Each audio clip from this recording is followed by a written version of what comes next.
Good. How you doing? Steve, how's Chris doing? And is there any update on his progress or timeline? He's doing great. Just played 5-on-5. Took part in our whole practice. So he's getting close. He won't play tomorrow, but he's feeling really good. He played a lot over the All-Star break, he told me, and so next step is for the training staff to get a feel for where he is conditioning-wise, and just make sure everything is set for him to be out there. You had the chance to reflect it all on 500 wins, what that means to you? I didn't spend a whole lot of time reflecting on it because it's just a number. But the thoughts that come to mind are how lucky I am to be coaching this organization with these players. To have my first coaching job be with Steph Curry and Klay Thompson and Draymond and the whole group, Andre. I mean, I'm more than anything, it's just really good fortune to have found myself in a phenomenal organization with great talent and a lot of great coaches by my side over the years. So it's kind of crazy that here we are 10 years in. But yeah, very fortunate to be part of all this. How was the All-Star break for you? Just in what ways were you able to kind of refresh and decompress? And what's the focus now going into this last stretch of the season here? Yeah, I got together with my family and just kind of relaxed for 4 days. It was great. Watched movies and didn't watch the All-Star weekend and sat in a hot tub and drank some champagne. Yeah, it was a good weekend. You played as much defense as they did. Yeah, that's right. So does that mean you didn't watch Steph versus Sabrina? I did watch that. Okay, what were your take on that? I loved it. First of all, Sabrina was awesome. Like she got hot and she stepped up to the moment.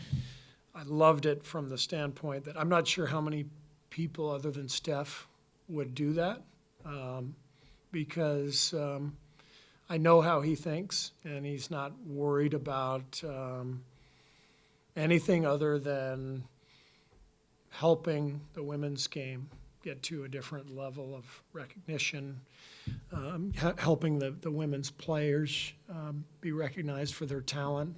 The talent level in the WNBA is so dramatically better now than 10 years ago. And I know that the only thing Steph was thinking about was helping advance the women's game. There wasn't one thought of what's in it for me, what if she beats me? There was none of that.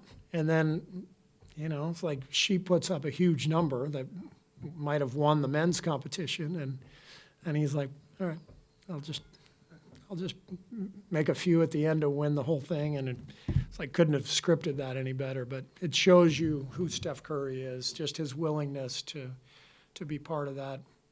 The guy never ceases to amaze me with his desire to lift up other people. Steve, Brandon said that you showed the team the Western Conference standings today during film session. What made you want to do that, and what was the message to the team with that? Just to make sure they know what's at stake. We're in 10th. We've been on a good run, but we've got to carry that forward. And there's no reason why we can't keep winning and do what we did a year ago, which was climb up the standings and put ourselves in a favorable position for the playoffs. On that theme, how much is Brandon talked about 5th and 6th as sort of the target to try to get out of the play-in tournament? How much is that in your thinking? And as you look at the schedule, these next 11 days right off the chute, you have 7 games, some back-to-backs. How important is the stretch right out of the gate? Well, we have 29 games left, so I don't even look at it as this stretch or that stretch. We have 29 games, and they're all important. And the idea is to just put ourselves in the best position possible, whatever that means. But there's a lot of great teams in the West. Everybody's kind of bunched together. but let's just put our best foot forward and see where that takes us. And when you look at this stretch leading into the break where you guys won 8 out of 10, what about that stretch led to the winning and do you feel like is the most important to sustain? It seemed like defensively is where you improved the most. Is that sort of the key? Yeah. I mean, two-way basketball. I mean, I think over the last 10 games, we're number 1 in offense in the league, and I think number 4 or 5 in defense.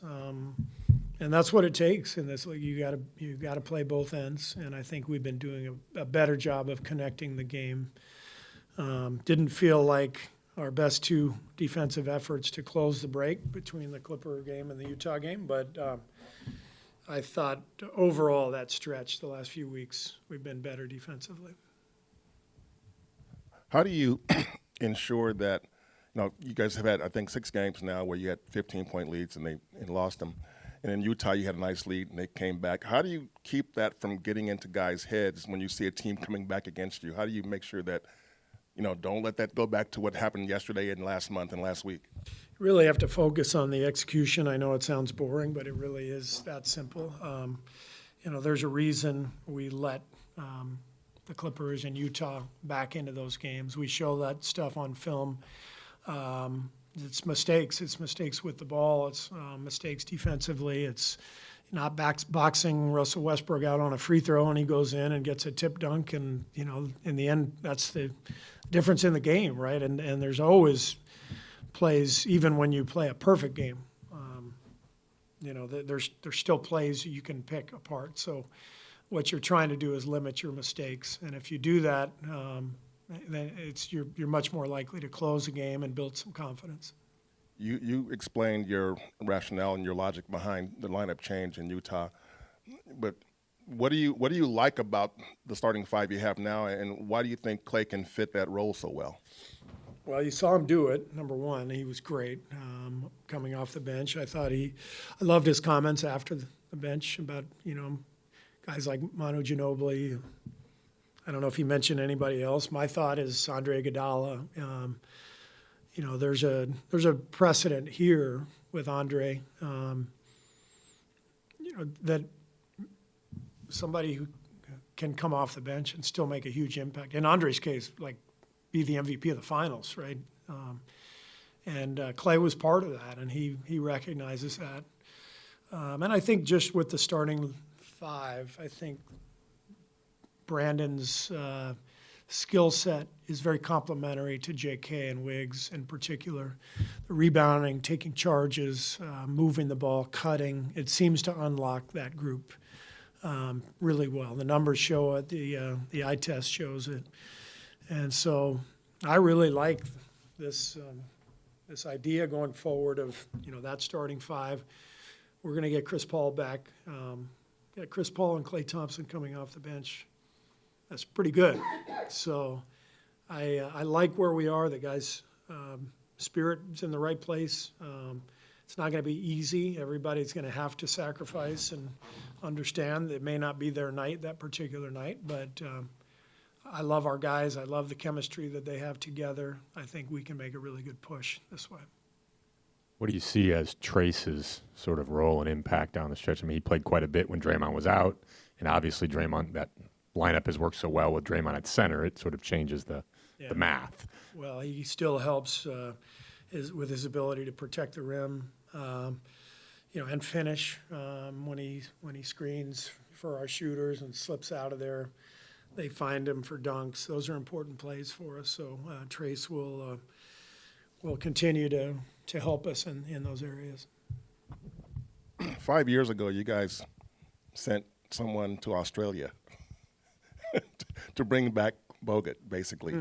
What was the rationale behind that, and does any of that apply now, or do you think you're being, not just Bogut, obviously, but do you think any of that applies now? In terms of why did you bring Bogut back, and those reasons, are those reasons still in any way logical or rational now?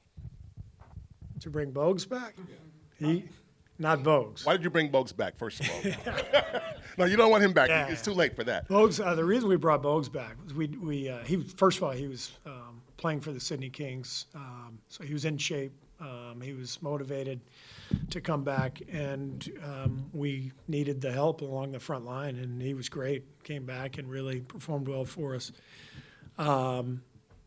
We've stayed in touch. He's retired and raising his kids, and I'm not sure he's in quite as good shape as He's he really was. retired now. Yeah, he really is retired.